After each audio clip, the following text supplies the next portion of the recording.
Hi. My name's Carole Coates, and I'm going to read 3 poems from this book, Dead Letters, and the letters are letters I've written to my partner since he died in 2020. John was a lecturer and a writer, and he left a large amount of papers and stuff to be cleared up, and I found a novel way of dealing with it. And this is Dead Letters 11. Dear Jay, did we ever talk about papier-mâché? No? Not in 50 years? Not in all our conversations? Maybe not. But I did mention Mr. Cuthbert, surely. Once Lance Corporal, teaching 48-year-olds after the 1-year conversion made him Mr., in charge of chalk and kids and nature table and yards of torn newsprint and water buckets. His papier-mâché slithered on the floor, slime and dulled water. How he must have pined for war's simplicities. Think of him and all the rest. Teachers, dinner ladies, Mr. Steelwell, caretaker, the priests, the nuns, milkmen, Mrs. Garland trudging every morning to early morning mass. All of them, parents too, and aunts. They've disappeared, are now inaudible as dreams. The grown-ups, that fabulous frieze under which we played our small Homeric lives. Removed from the scene. I've wandered off the point, though, which is papier-mâché. A paint-stained bucket, the red one, in the kitchen, full of wet, torn paper. Mucky stuff. You wouldn't like it, love, but tearing, soaking, squeezing, kneading, pressing is more than therapeutic. I'm 8 again, and shaping the pulpy mixture, slapping, rounding it in balls to dry like cakes in the sun. Dried, they are light as leaves, and words are sometimes visible. Your words. Pattern is one, and emphasis another. Words from your papers, notes for books written and published long since, now become transmogrified. Yours ever, C. P.S. You must be wondering what I'm going to do with them.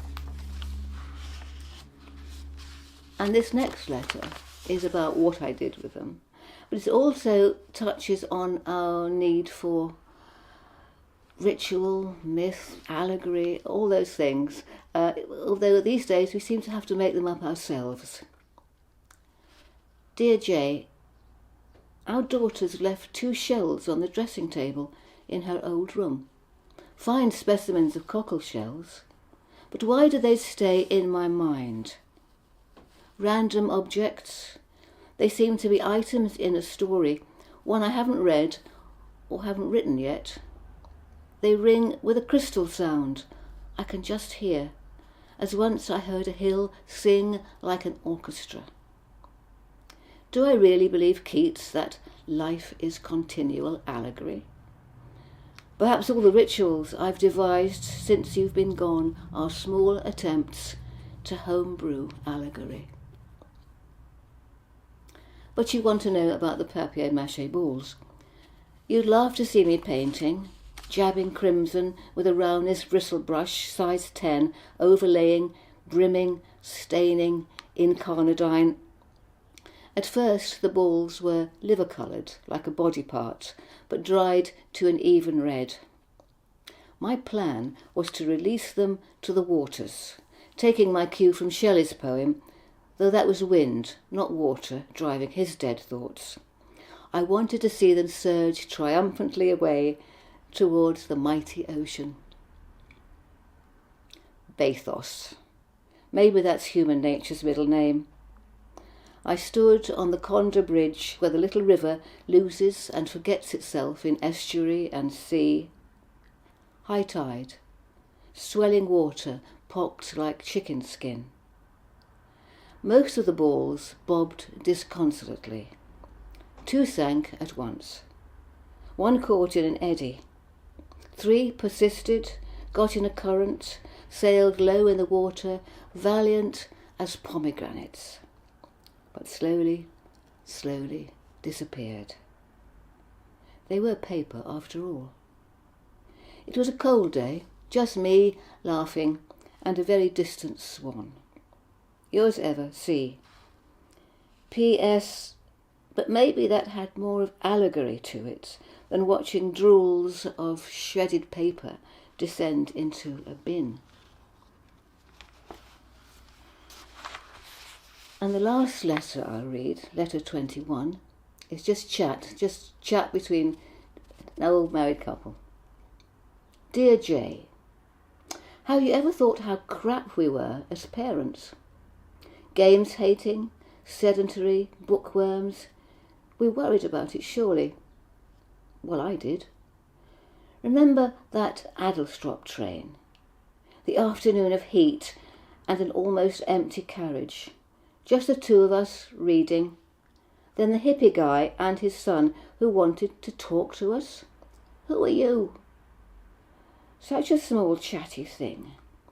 We looked at each other in horror. What do you say to a minuscule alien? Then, come away, Leo. They don't want to talk to you. I knew we'd failed some test that we hadn't gone in for. You carried on reading, as we did when our daughter arrived, to whom books meant so little. Kicking her legs nappy-free on the floor was what she preferred, and we read our books, forgetting the time. Oh, she was asleep in a puddle gone cold, legs cold, face pink, not cold. Should I report myself to the NSPCC for losing myself in a book, for forgetting her? Could one be a mother and read? One could be a father and read, and I've stopped being angry about it. Told by this toddler, Daddies read books, Mummies read papers. I wondered if all children were born right-wing, a new original sin. But wild things and tigers coming to tea mollified her, and I knew when I saw her, furious with me, so carefully tearing each page from her Ladybird book of poems and weeping such serious, voluminous tears, that she'd learned to love books. Yours ever, C. P.S. I'm still not sure about you reading her Conan Doyle's The Speckled Band when she was 2. She loved it, but I had given you The Cow That Fell in the Canal. Okay, that's 3 poems from Dead Letters. Thank you very much for listening. Bye.